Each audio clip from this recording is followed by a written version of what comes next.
नमस्कार से न्यूज भारत में आपका एक बार फिर से स्वागत है। वक्त हो चुका है न्यूज बुलेटिन का। शुरुआत होगी कल्याण से, जहां पे खड़कपाड़ा पुलिस थाने में महिला को घर बुलाकर कथित रूप से बंधक बनाने और मारपीट के मामले में दर्ज एफआईआर के बाद सुजीत जाधव ने मीडिया के सामने आकर अपने ऊपर लगे सभी आरोपों को निराधार और झूठा बताया। साथ ही बात होगी सीतामढ़ी की, जहां पर सीतामढ़ी सदर अस्पताल में एसएनसीयू वार्ड में अब एमएनसीयू वार्ड में परिवर्तित बच्चों के साथ अब मां भी रहेगी साथ। ऐसी तमाम खबरों पर करेंगे विस्तार से चर्चा। झरिया थाना क्षेत्र के कोयरी बांध में बीसीसीएल की जमीन पर शौचालय टंकी निर्माण को लेकर दो परिवारों के बीच विवाद बढ़ गया है, जो मारपीट तक पहुंच गया। एक पक्ष की निभा कुमारी ने आरोप लगाया है कि 29 जून 2026 को उनके चाचा और उनके बेटों ने उनके माता पिता के साथ मारपीट की और उन्हें घर छोड़ने तथा जान से मारने की धमकी दी, जिसके संबंध में उन्होंने झरिया पुलिस और एसएसपी से शिकायत की है।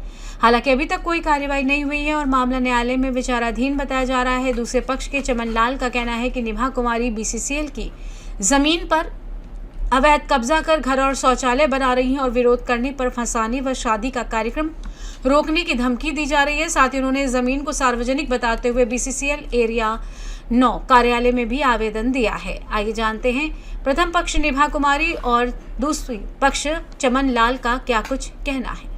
29 तारीख का घटना है। मेरे साथ मारपीट हुआ है। पूरा फैमिली मिलके लात मुँह पूरा मतलब लपड़ थप्पड़ लात से पूरा पेट में मारा है। मेरा पीरियड स्टार्ट हो गया था।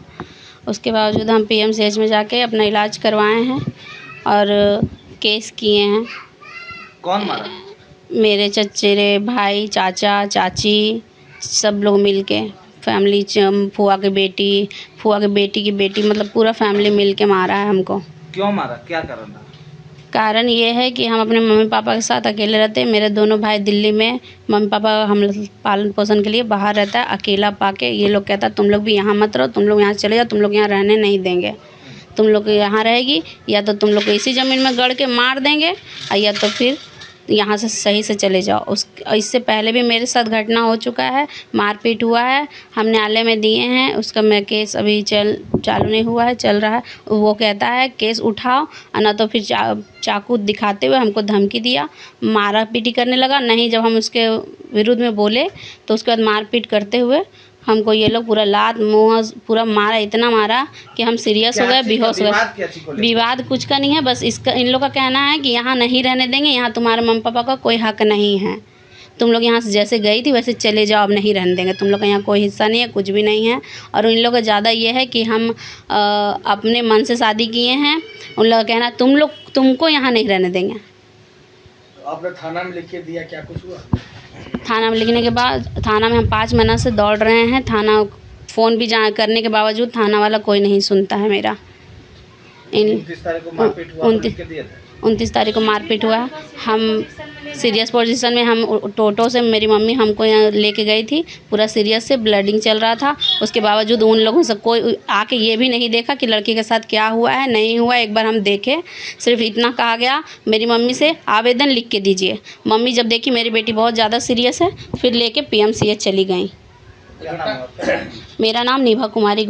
मामला ये है सर, ये है बीसीसीएल का सार्वजनिक है, मतलब कि बीसीसीएल का ज़मीन है। यहाँ पे गलत तरीक़ा से घर द्वार बना लिया है और हम लोग को आए दिन तंग करता है ये लोग, समझे।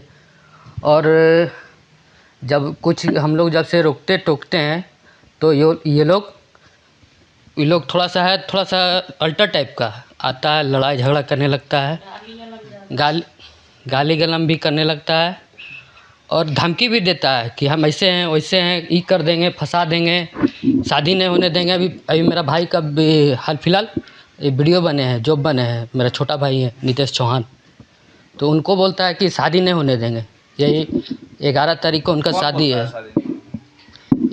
ईद का नाम है नीतू, मेरी चचेरी बहन हुई।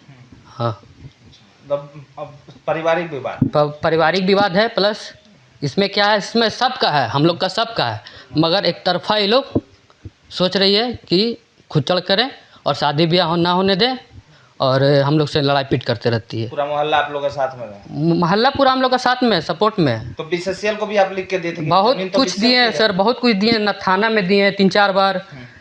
और लोधना क्षेत्र में हम लोग का एरिया कौन सा पड़ता है, एरिया 9 में भी दिए हैं। राजापुर कोलवरी में भी दिए हैं, कोई सुनवाई नहीं हो रहा है। अब वहाँ पे क्या हो गया? वहाँ पे अभी शौचालय का टंकी बन रहा है, उसी वजह से थोड़ा सा विवाद हो रहा है। क्या नाम है आपका?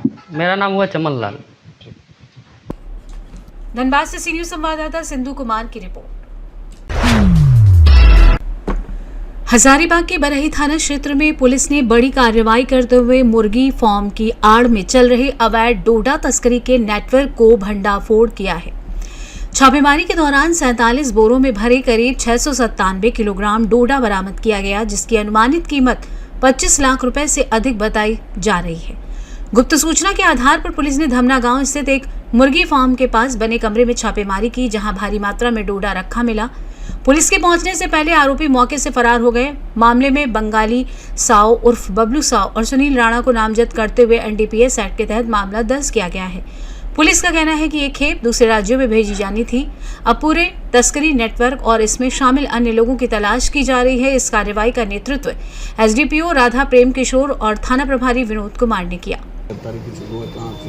देखिए, कल हमारे हजारीबाग पुलिस अधीक्षक महोदय के द्वारा हम लोग को सूचना दी गई कि रसोईया धमना स्थित बंगाली साव और बबलू साव के मुर्गी फार्म के पास एक करकट रूम बना हुआ है, जिसमें बबलू साव और सुनील राणा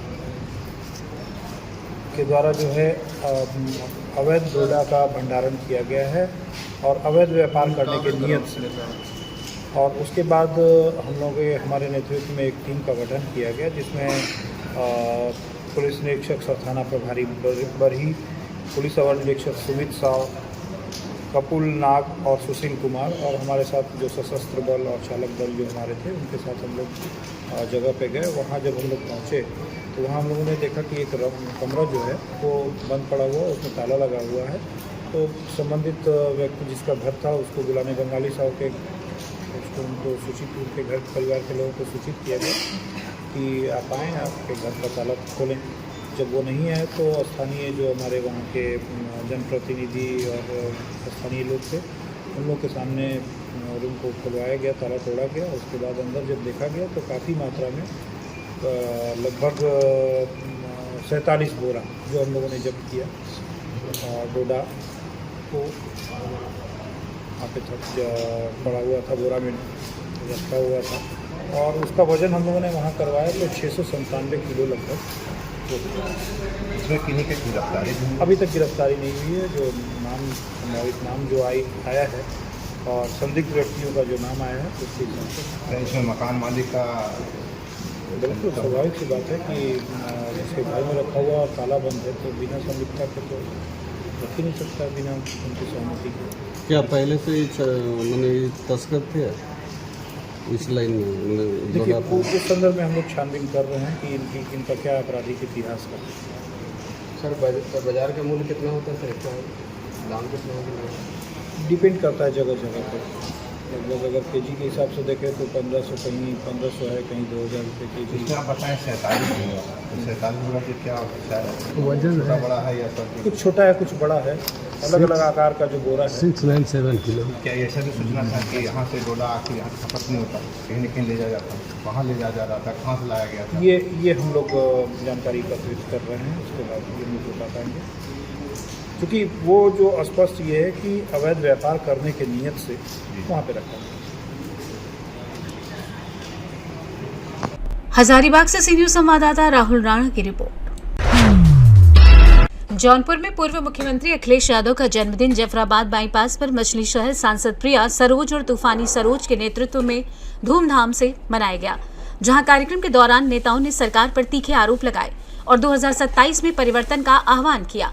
प्रिया सरोज ने अपने संबोधन में कहा कि जो लोग जनता की आस्था पर सवाल उठाते हैं और राम मंदिर के चढ़ावे को लेकर आरोप लगते हैं, वे आगे और भी गंभीर मामलों में शामिल हो सकते हैं।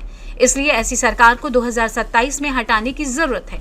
जबकि वो संबोधन के दौरान भावुक भी उठी। केराकत विधायक तूफानी सरोज ने कहा कि राम के नाम पर सत्ता में आई सरकार ने ही राम को लूटा है और जनता को सतर्क रहने की जरूरत है।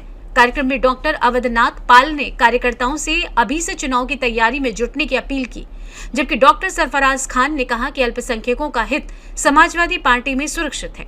कार्यक्रम में अन्य कई नेताओं ने भी संबोधन किया और बड़ी संख्या में कार्यकर्ता मौजूद रहे।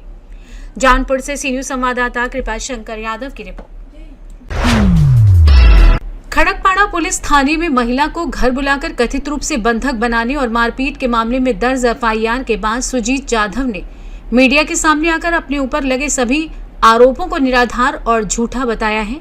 उन्होंने कहा कि उन्हें पुलिस जांच और न्याय व्यवस्था पर पूरा भरोसा है और जांच में सच्चाई सामने आ जाएगी। जाधव के अनुसार उनकी बहन के पति और संबंधित महिला के बीच परिचय था, जिसके चलते परिवार की ओर से केवल समझाइश दी गई थी भविष्य में ऐसे संबंध ना रखें। उन्होंने दावा किया कि बाद में फोन कर उन्हें घर बुलाया गया और वे अपने मित्र संकेत शिंदे के साथ वहां पहुंचे, जहां उस समय महिला का पति भी मौजूद था और सभी के बीच शांतिपूर्ण बातचीत हुई।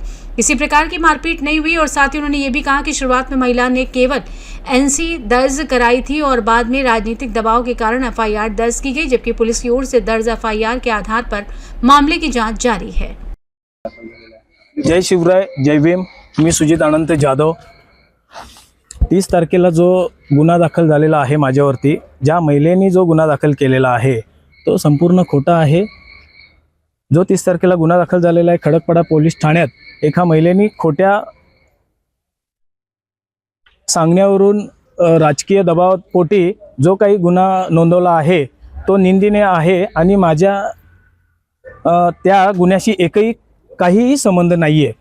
उलट त्या महिलेमुळे माझ्या बहिणीचा संसार उद्ध्वस्त झालेला आहे। त्याबद्दल मी आपल्या प्रसार माध्यमातून सविस्तर बोलणारच आहे, परंतु त्या अगोदर मला पोलिसांनी सहकार्य करतील।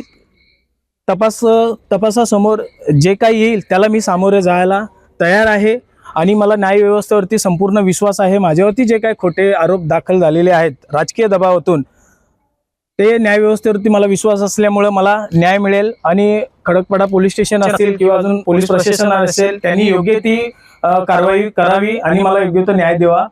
त्या महिलेने जे काही गुन्हे दाखल केलेले आहेत माझ्यावर आणि संकेत शिंदे माझा बालपणीचा मित्र आहे आणि तो पण त्यावेळी घटनास्थळी होता। त्यांचे मिस्टर स्वतः तिथे होते आणि ज्यावेळी घटनास्थळी आमच्या घरी जो काही प्रकार चालू होता, माझ्या बहिणीचे जे काही मिस्टर आहेत आणि त्या महिलेचा जे काही प्रकार चालू असताना मला आईचा नंतर फोन आला की असं असं झालेलं आहे सुजित, तर तू ये। तर मी आल्याच्या नंतर त्या महिलेचा नवरा स्वतः तिथे उपस्थित होता, बरेच महिला होत्या। व्यवस्थित आम्ही त्यांना समजवल्याच्या नंतर सांगितलं पुन्हा ह्या काही गोष्टी अशा करू नको। तरी पण त्या महिलेंनी ज्यावेळी तक्रार केली तेव्हा कोणत्याही एनसीमध्ये आमची नावं टाकलेली नाही आहे आणि आता काही दिवसांनी 30 तारखेला तिकडे जाऊन काही राजकीय दबावाने त्यांना हे करून माझ्यावरती गुन्हे दाखल करून घेतलेले आहेत।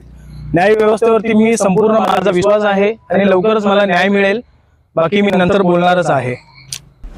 कल्याण से सी न्यूज संवाददाता दीपक मोरे की रिपोर्ट। महाराजगंज के सिसवा बाजार में सिसवा को तहसील का दर्जा दिलाने की मांग एक बार फिर तेज हो गई है, जहां एमएलसी प्रतिनिधि राजन विश्वकर्मा ने मुख्यमंत्री योगी आदित्यनाथ को अपने रक्त से पत्र लिखकर जल्द से जल्द सिसवा को तहसील घोषित करने की मांग की, जिस क्षेत्र में इस मुद्दे की व्यापक चर्चा हो रही है। उन्होंने पत्र लिखने से पहले भोरी माता मंदिर में पूजा अर्चना कर क्षेत्र की खुशहाली और मांग की सफलता के लिए प्रार्थना की और इसके बाद चिकित्सीय प्रक्रिया के तहत अपनी नस से रक्त निकलवा कर पत्र लिखा। राजन विश्वकर्मा ने कहा कि सिसवा को तहसील बनाने की मांग लंबे समय से उठती रही और कई बार आंदोलन भी हो चुके हैं, जबकि वर्ष 2010 में रिपोर्ट में सिसवा सहित अन्य क्षेत्रों को तहसील बनाने की संस्तुति भी की गई थी, लेकिन अन्य क्षेत्रों को दर्जा मिल जाने के बावजूद सिसवा अब तक वंचित है। उन्होंने कहा कि लोगों को राजस्व कार्यों के लिए लंबी दूरी तय करनी पड़ती है, जिससे परेशानी होती है और चेतावनी दी यदि मांग पर गंभीरता से विचार नहीं हुआ तो आंदोलन और तेज किया जाएगा। आप सभी को सादर प्रणाम। सिसवा क्षेत्र में काफ़ी वर्षों से जो है तहसील को लेकर चर्चाएं हो रही हैं। हमारे बीच के सामाजिक संगठनों द्वारा इस मुद्दे को उठाया जाता है, लेकिन कोई कार्रवाई नहीं होता है। क्योंकि हम भी सोशल वर्कर हैं, हम भी जो है कई बार इस मुद्दे को उठा चुके हैं। 2018 में लगभग हम 2018 में या 2022 में हम लोग माननीय एमएलसी साहब के नेतृत्व में लखनऊ में तहसील के मुद्दे को लेकर गए थे, जो तहसील संघर्ष समिति के द्वारा उस समय तहसील के मुद्दे पे जो है अपनी संघर्ष जारी रखे थे। उन लोगों के नेतृत्व में और धीरू भैया के नेतृत्व में माननीय एमएलसी साहब के पास पत्रक लेकर हम लोग गए थे। लखनऊ लोक भवन में हम लोग पत्रक दिए, वहाँ सदन चल रहा था। माननीय एमएलसी साहब सदन में आवाज़ भी बुलंद किए थे तहसील को लेकर, माननीय मुख्यमंत्री से मिले थे, कोई ठोस जवाब नहीं मिला। बस यही था कि जब बनेगा तो बन जाएगा। ये हम नहीं कह रहे कि कोई नहीं मिलता है, माननीय विधायक जी भी मिलते होंगे, माननीय सांसद जी भी मिले होंगे, माननीय हमारे जो सामाजिक संगठन के लोग हैं वो भी लोग अपने द्वारा कार्रवाई कर रहे हैं, लेकिन सबको यही पता चल रहा है कि जब बनेगा तो बनेगा। उसी संदर्भ में मेरी भी एक नैतिक जिम्मेदारी है कि मैं सिसवा क्षेत्र के लिए फिर से अपने आवाज़ को बुलंद करूँ। उसी संदर्भ में आज मैं माननीय मुख्यमंत्री जी को अपने खून से एक पत्रक बनाऊंगा और उस पत्रक को माननीय मुख्यमंत्री जी के पास पहुंचाने का कार्य करूंगा। मैं अपने हाथ से भी दे सकता हूं और डाक द्वारा भी मैं पोस्ट ऑफिस द्वारा मैं भिजवा सकता हूं। जो भी संबंधित नेता हैं चाहे जो भी है उनको भी मैं दे सकता हूं।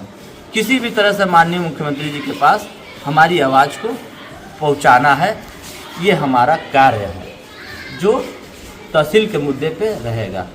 आज हम अपने शरीर से ब्लड निकाल के और ब्लड से मैं लिखूंगा, मेरा एक एक खून सिसवा क्षेत्र की जनता के लिए समर्पित है। मुझे अपनी जान की परवाह नहीं है। अगर सिसवा के विकास के लिए मेरी जान भी चली जाए तो मुझे परवाह नहीं है। हर कार्य राजनीति में फ़ायदा के लिए नहीं किया जाता है, कुछ इंसानियत के नाते भी किया जाता है। वही मेरा कार्य है। इसको चुनाव से ना जोड़ा जाए, हमारी भावना है, हमारी अंतर आत्मा की अंतर की इच्छा है कि यह विकास हो। यहाँ पे व्यापारी हमारे जो परेशान हो रहे परेशान न हो, हमारे युवा साथी बेरोजगार न रहे। हमारे बस में जो होना है वो मैं करूँगा, भले मेरी जान रहे या न रहे। मैं दूसरे किसी को दोष नहीं दूंगा। मेरा जो कर्तव्य, एक युवा का जो कर्तव्य होना चाहिए वो मैं कार्य को करूँगा। मैं आप सभी से भी अपील करता हूँ, किसी से कहने सुनने से अच्छा है कि आप एक दो कदम उस विकास के रास्ते पे लगाइए। किसी को दोष देना कोई अच्छा बात नहीं है। मेरा काम है जो मैं अपना काम करूँगा। दुनिया क्या करती है हमको उससे कोई घंटा नहीं फर्क पड़ता है। इसी संदर्भ में मैं आज तहसील के मुद्दे पे अपने खून से लिखूंगा और आगे भविष्य में जरूरत पड़ेगा तो आत्मदाह भी मैं करूंगा अपने शरीर का। ये हमारा दृढ़ संकल्प है।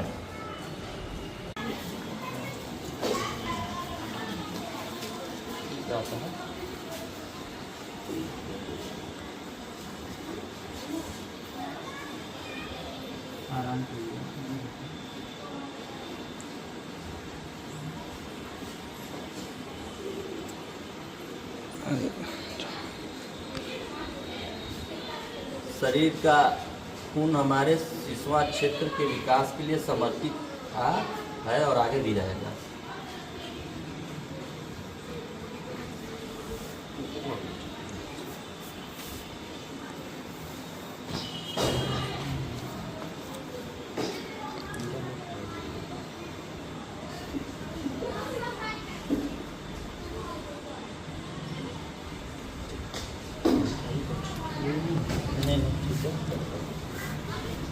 ठीक है, ठीक है।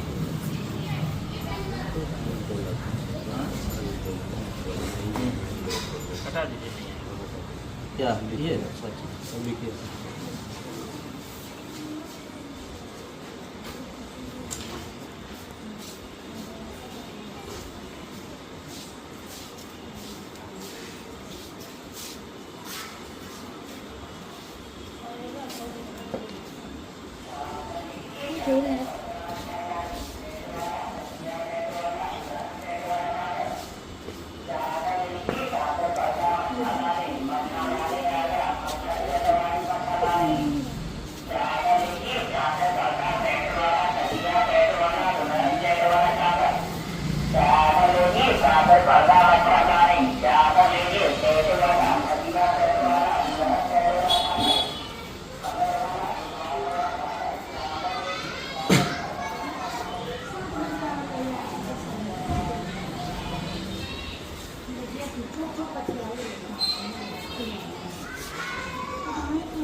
है सिसवा क्षेत्रवासियों की तरफ से।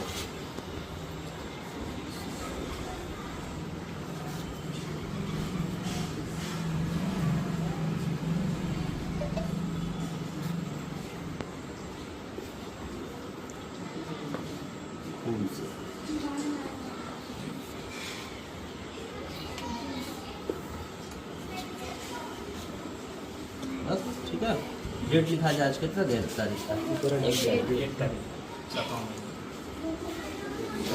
7 ठीक।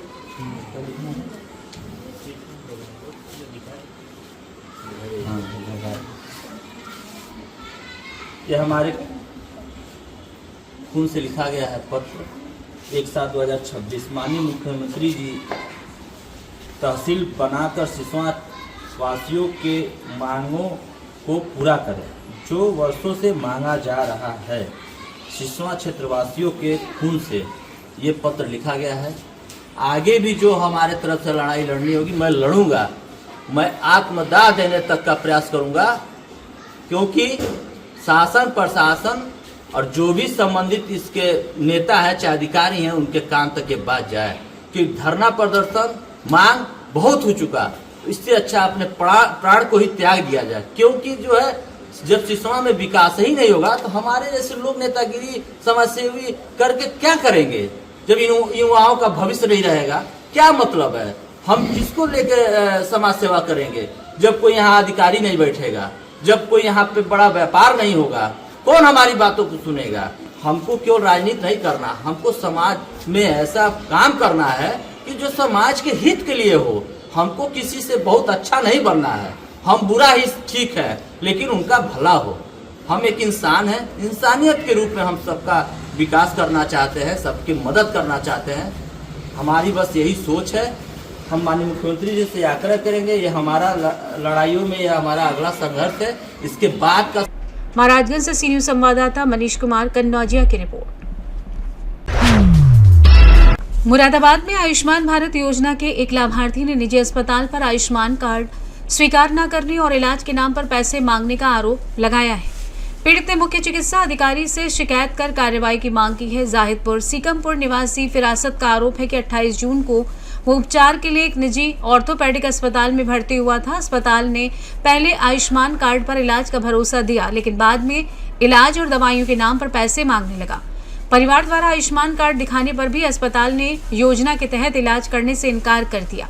पीड़ित ने पूरे मामले की निष्पक्ष जांच और दोषियों पर कार्रवाई की मांग की है। वहीं स्वास्थ्य विभाग का कहना है कि शिकायत की जांच कर नियमानुसार कार्रवाई की जाएगी। मेरा नाम मुकर्रम चौधरी है और मैं भारतीय किसान यूनियन संयुक्त मोर्चा भारत का युवा जिला अध्यक्ष हूँ। आज क्या पूरा मामला है कि आप जो है सीएम ऑफिस पे क्या? देखिएगा, एक मुख्य विषय आज हमारे यहाँ पर तो सीएम ऑफिस आपके यहाँ पर हमने धरना दिया है। एक मुरादाबाद में Bardhaman multi speciality hospital orthopaedic hospital है, वहाँ पर हमारे क्षेत्र का व्यक्ति भर्ती हुआ था। जब वो भर्ती हुआ तो उसके पास आयुष्मान कार्ड उपलब्ध था। डॉक्टर ने उसे जो है आश्वासन दिया कि आपका ऑपरेशन जो है जितना भी इलाज होगा वहाँ पर आयुष्मान कार्ड के अंतर्गत होगा। लेकिन 4 दिन के बाद उस जो व्यक्ति पीड़ित था उसके परिवार वालों से पैसों की डिमांड रखी जाती है कि आप अब यहाँ पर आकर के पैसे दीजिएगा और आपका आयुष्मान कार्ड नहीं लगेगा। उसी उपलक्ष्य में हम सब लोग यहाँ पर शामिल हुए हैं। किन मांगों को लेकर आपने देखिएगा, पहली मांग हमारी ये है कि हमारे देश के यशस्वी प्रधानमंत्री श्री नरेंद्र मोदी जी ने सभी को आश्वस्त किया है कि आयुष्मान कार्ड के अंतर्गत सभी जो आयुष्मान कार्ड के पात्र हैं उनको 5 लाख का मुफ्त इलाज मिलेगा।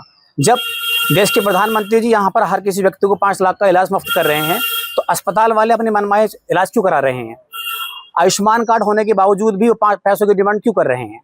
जिस हॉस्पिटल में वर्तमान में इलाज किया गया, क्या वहाँ उस व्यक्ति का आयुष्मान कार्ड पात्रता में लिस्ट में है या नहीं है? हाँ जी बिल्कुल है, पात्रता में है, लिस्ट में भी। इसलिए हमने यहाँ पर ये चेक कराया है, सीएमओ साहब की इसकी देखरेख कर रहे हैं और उन्होंने ये चेक करा कर ये आश्वस्त किया है कि उसका जो आयुष्मान कार्ड है वो पात्र है, लगने लायक है। ये कौन सा अस्पताल का मामला है, किस जगह है? ये वर्धमान हॉस्पिटल है, थाना मझौला के अंतर्गत आता है। तो आपने किसे ज्ञापन दिया? आज हमारे जो भारतीय किसान यूनियन संयुक्त मोर्चा की पूरी युवा टीम यहाँ पर शामिल हुई है। चौधरी रोहित देवल जी भी यहाँ पर शामिल हुए हमारे साथ, तो हमने सीएमओ साहब को यहाँ पर ज्ञापन दिया है इस अस्पताल के खिलाफ। मुरादाबाद से सी न्यूज संवाददाता जुनैद की रिपोर्ट।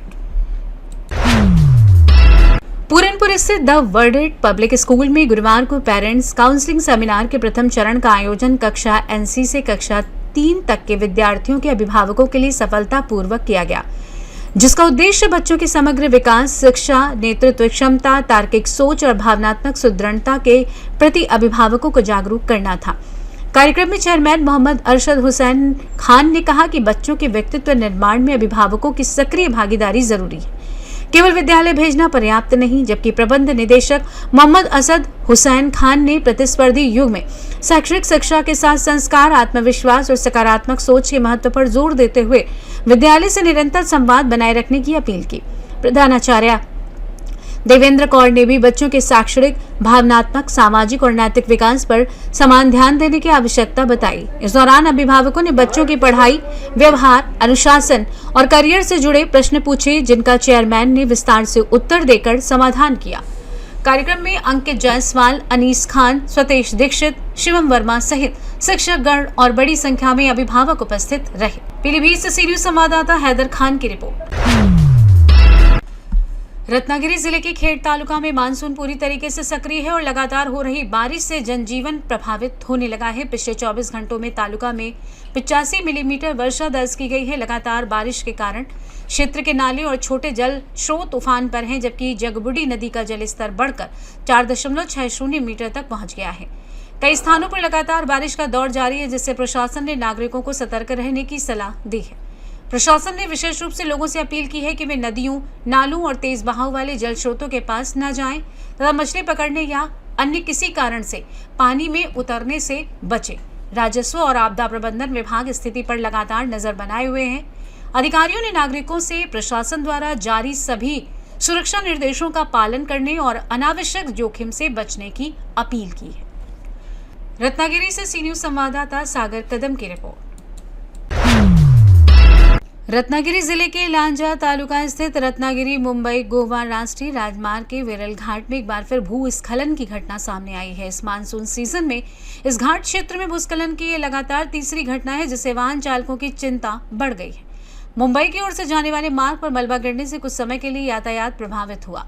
घटना की सूचना मिलते ही संबंधित विभाग की टीम मौके पर पहुंच गई और मलबा हटाने का कार्य युद्ध स्तर पर शुरू कर दिया गया। भारी मशीनों की मदद से सड़क को जल्द से जल्द साफ करने के प्रयास किए जा रहे हैं। काम पूरा होने तक इस मार्ग पर एक तरफा यातायात जारी रखा गया है। लगातार हो रही बारिश के कारण घाट क्षेत्र की मिट्टी ढीली पड़ने से ऐसे हादसों की आशंका बनी हुई है। प्रशासन ने वाहन चालकों से सावधानी पूर्वक यात्रा करने और अधिकारियों के निर्देशों का पालन करने की अपील की है। रत्नागिरी से सी न्यूज संवाददाता सागर कदम की रिपोर्ट। रायबरेली के हरचंदपुर क्षेत्र के सराय महमूद में आकाशीय बिजली गिरने से भाई बहन की मौत की घटना के बाद विधायक राहुल लोधी ने सीएससी पहुंचकर पीड़ित परिवार से मुलाकात की और उन्हें सरकार से आर्थिक सहायता व आवास दिलाने का भरोसा दिया। इसके बाद विधायक पोस्टमार्टम हाउस पहुंचे और जिम्मेदार अधिकारियों से बात की। उन्होंने मीडिया से कहा कि इस दुखद घटना में किसी प्रकार का जाति भेद नहीं किया जाना चाहिए और सरकार से पीड़ित परिवार को हर संभव आर्थिक मदद दिलाने का प्रयास किया जाएगा। साथ ही उन्होंने कहा कि वे इस कठिन समय में परिवार के साथ खड़े हैं। विधायक जी आज क्षेत्र भ्रमण में निकले हैं और कहां पर है, क्या मामला है पूरा?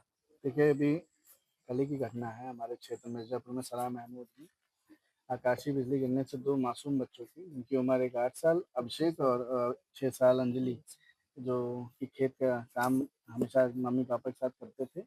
पिताजी उनके लुधियाना में काम करते हैं, गरीब परिवार से हैं और स्थिति बहुत नाजुक है। लेकिन ये था कि घर का पालन पोषण करना है तो खेत का काम है। सब बच्चे तो जानते हैं, स्कूल गए फिर अपना जाए, हमेशा उसी बारिश में नहाते थे। लेकिन कल ऐसी घटना घटी जो शायद किसी को उम्मीद नहीं थी।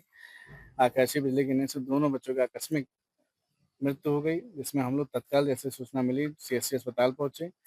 परिवार का समझिए बहुत स्थिति खराब थी। तो परिवार का ये भी कहना था कि हम नहीं कराना चाहते पोस्टमार्टम, लेकिन अगर हो जाता गरीब परिवार की जो भी मदद हो जाएगी तो हम लोगों ने प्रयास किया, अधिकारियों ने प्रयास किया, तो परिवार के लोग राजी हुए।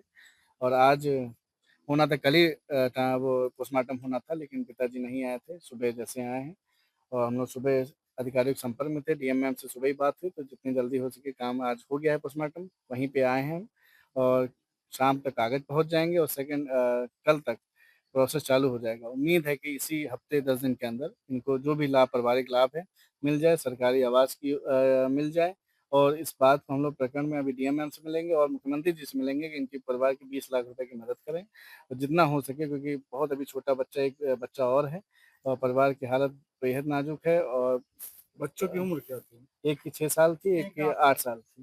ये पिताजी हैं विजय प्रताप पासवान हैं और हम सरकार से मांग करते हैं कि ज़्यादा से ज़्यादा मदद कराई जाए। हम लोग भी और जो भी जनप्रतिनिधि है, गांव के हैं या पूरे क्षेत्र के हैं, उनसे भी हम मदद कहेंगे कि इनकी परिवार की ज़्यादा से ज़्यादा पहुँच कर मदद करें। जो वर्तमान का लॉ एंड ऑर्डर है जिले का, उसको लेकर क्या कहेंगे आप?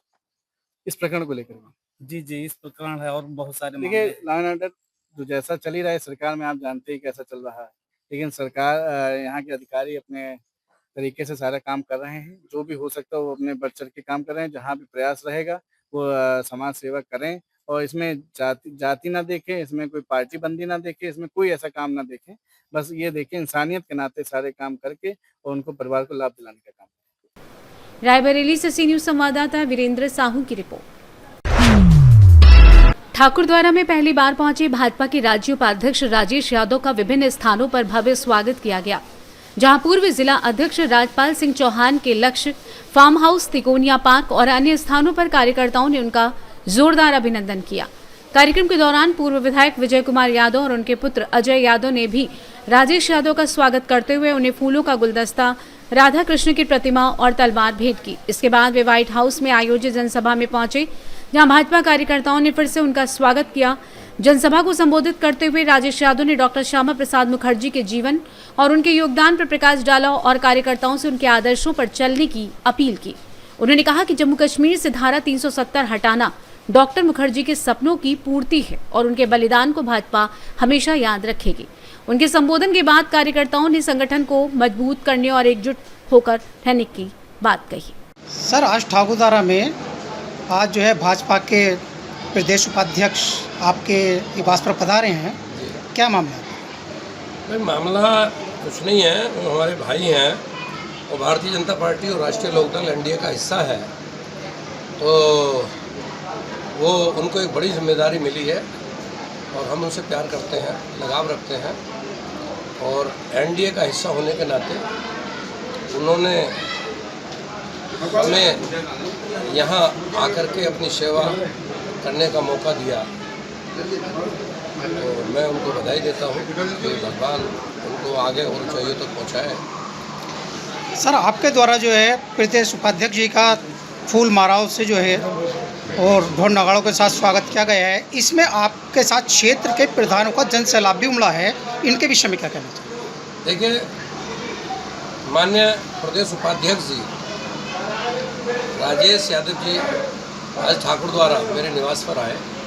उनके सम्मान में दर्जनों क्षेत्र के प्रधान, पूर्व प्रधान, क्षेत्र पंचायत सदस्य, गणमान्य लोग यहाँ पर उपस्थित थे और सभी ने घंटों उनका इंतजार किया और सहर्ष खुशी के साथ ढोल नगाड़ों के साथ प्रदेश उपाध्यक्ष जी का स्वागत किया। सभी मैं अपने क्षेत्र के प्रधानों को, पूर्व प्रधानों को, क्षेत्र के गणमान्य व्यक्तियों को बधाई देता हूं कि उन्होंने यहाँ पर आकर के मेरे निवास पर अपना अमूल्य टाइम दिया और माननीय हमारे मुख्य अतिथि जी का उत्साहवर्धन किया और मेरे साथ उनका सम्मान देने में मेरा साथ दिया। जी सर, हमारे चैनल के माध्यम से क्षेत्रवासियों को क्या जागरूकता कराना चाहेंगे? देखिए, क्षेत्रवासियों को मैं यही कहना चाहूँगा कि उन्हें आने वाले कल में बहुत सोच समझ करके, बहुत नज़दीक चुनाव है विधानसभा के, उसमें यहाँ से अपने क्षेत्र के विकास के लिए, क्षेत्र के चहुमुखी विकास के लिए, क्षेत्र में उद्योग लगाने के लिए, क्षेत्र में अच्छी शिक्षा के लिए, अच्छे स्वास्थ्य के लिए एनडीए के प्रत्याशी को जिता करके विजयी बनाना होगा और एनडीए का साथ देना होगा। और मुझे पूरी उम्मीद है कि मुरादाबाद मंडल में ही नहीं, मुरादाबाद ज़िले में भी 6 की 6 सीटें एनडीए की जीतेंगी, ऐसा मेरा मानना है और मुझे पूर्ण विश्वास है। सर, अभी आपके यहाँ जो है राष्ट्रीय अध्यक्ष जी आए हुए थे, 4 जून को रैली हुई थी जून के महीने में, उसमें जन सैलाब बहुत बड़ी संख्या में उभरा था, तो इसको लेकर आप जो है 2027 के चुनाव के बारे में क्या कहेंगे? मैंने बताया नहीं कि हमारी 4 जून को राष्ट्रीय लोकदल के राष्ट्रीय अध्यक्ष आदरणीय जैन चौधरी जी एंड उत्तर प्रदेश सरकार के कैबिनेट मंत्री अनिल कुमार जी, प्रभारी मंत्री उत्तर प्रदेश, और काफ़ी तादाद में हमारे नेतागण, सांसद चंदन चौहान जी बिजनौर के, और भी काफ़ी नेतागण आए थे। और हमारे क्षेत्र की जनता ने उनके सम्मान में एकत्र होकर के कम से कम 30-35 हज़ार की संख्या में आदमी मुराबाद में हमारे राष्ट्रीय अध्यक्ष और किसानों के मसीहा, गरीबों के हमदर्द, हम सब के नेता आदरणीय चौधरी जयंत सिंह जी के सम्मान में और एनडीए को आगामी चुनाव में जिताने के लिए बड़ा जनसैलाब 4 जून को ठाकुरद्वारा में आकर के ये सिद्ध कर दिया कि ठाकुरद्वारा भी एनडीए का प्रत्याशी जीतेगा और मुरादाबाद में भी सारे ही एनडीए के प्रत्याशी जीतेंगे। धन्यवाद।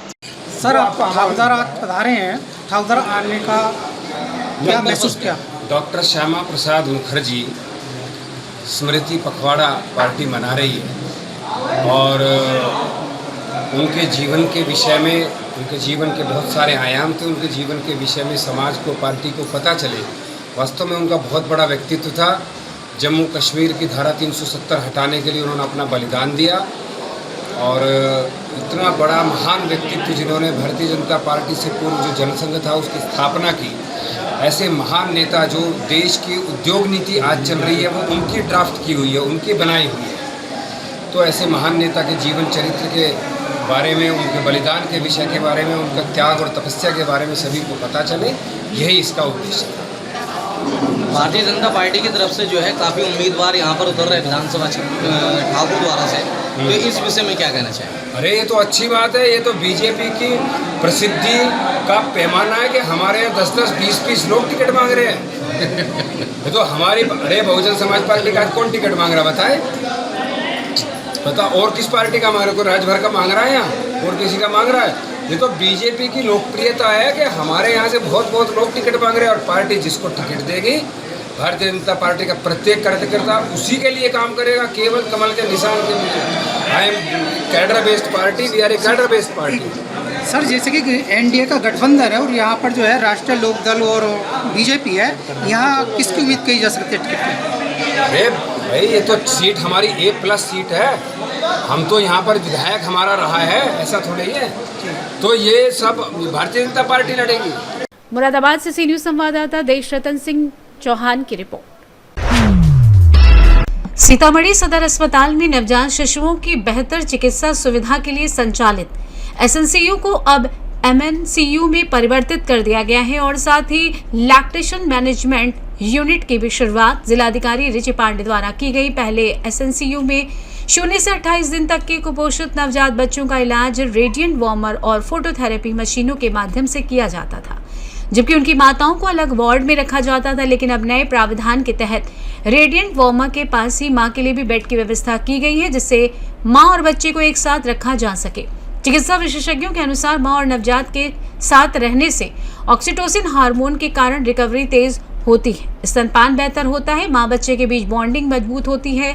LMU के तहत उन बच्चों की माताओं का दूध निकालकर सुरक्षित रखने की व्यवस्था की गई है जो स्वयं स्तनपान नहीं कर पाते, जिसके लिए milk expression, storage, sterilisation, feeding और वॉश एरिया जैसी सुविधाएं भी उपलब्ध कराई गई हैं। इस अवसर पर civil surgeon doctor Ravindra Kumar Yadav, DS doctor Manoj Kumar, अस्पताल प्रबंधक डॉक्टर विजय चंद्र झा और डॉक्टर अंशुमान सहित अन्य अधिकारी उपस्थित रहे। जैसे पहले था जो बच्चे ही रहते थे वार्मर में, लेकिन अब मदर की साइड में रखने से ये हो रहा है कि बच्चे का टेम्परेचर भी मेंटेन हो रहा है, बच्चा माँ के पास भी रह रहा है।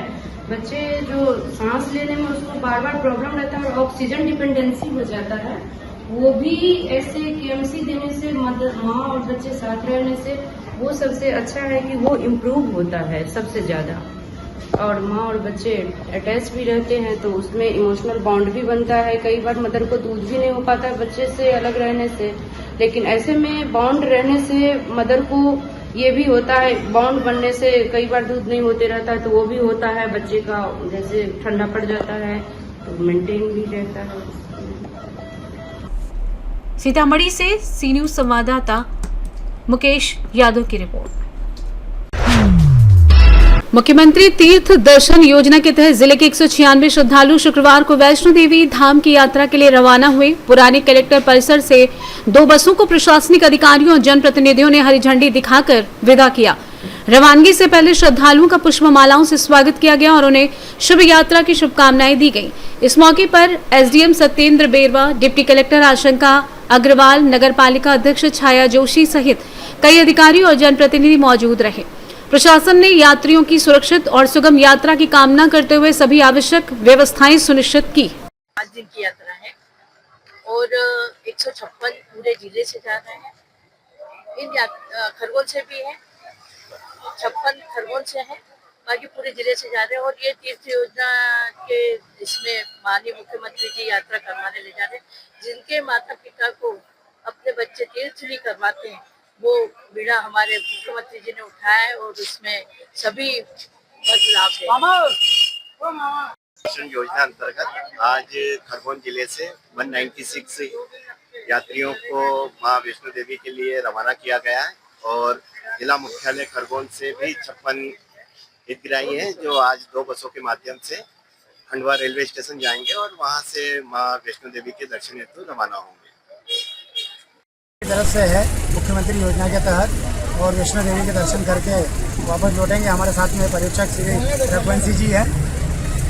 क्या सोच लेके जा रहा है? नाम निरंजन सिंह पाल, पीटीआई रिटायर 65 वर्षीय घूमने। किस तरह की कामनाएं करेंगे वहाँ पहुँच के? आप पहुँच के कामना करेंगे देश की कामना सुखी रहे, अच्छी रहे, उन्नति, देश की शांति, उन्नति। क्या नाम है तुम्हारा? निरंजन सिंह पाल। खरगोन से सी न्यूज संवाददाता नीलेश की रिपोर्ट। रीवा में नशे के खिलाफ चलाए जा रहे ऑपरेशन प्रहार 2.0 के तहत अमैया थाना पुलिस ने बड़ी कार्रवाई करते हुए पानी के जार में छिपाकर अवैध कोरेक्स सिरप बेचने वाले एक युवक को गिरफ्तार किया है। मुखबिर की सूचना पर पुलिस ने नरेंद्र नगर स्थित खमरिया हाउस के पास घेराबंदी कर आरोपी मयंक मिश्रा उर्फ अमन गौतम को पकड़ लिया। तलाशी के दौरान उसके कब्जे से पानी के जार में छिपाकर रखी गई बड़ी मात्रा में नशीली कप सिरप बरामद हुई। पुलिस ने अवैध कोरेक्स जब्त कर आरोपी के खिलाफ संबंधित धाराओं में मामला दर्ज कर लिया है। पुलिस का कहना है कि जिले में नशे के कारोबार के खिलाफ अभियान लगातार जारी रहेगा। सूचना मिली थी कि एक लड़का जो है वो पानी के जार का उपयोग करके कोरेक्स की सप्लाई करने का काम कर रहा है। जैसा कि विदित है कि श्रीमान पुलिस महानिरीक्षक महोदय के द्वारा विशेष अभियान भी चलाया जा रहा है प्रहार 2।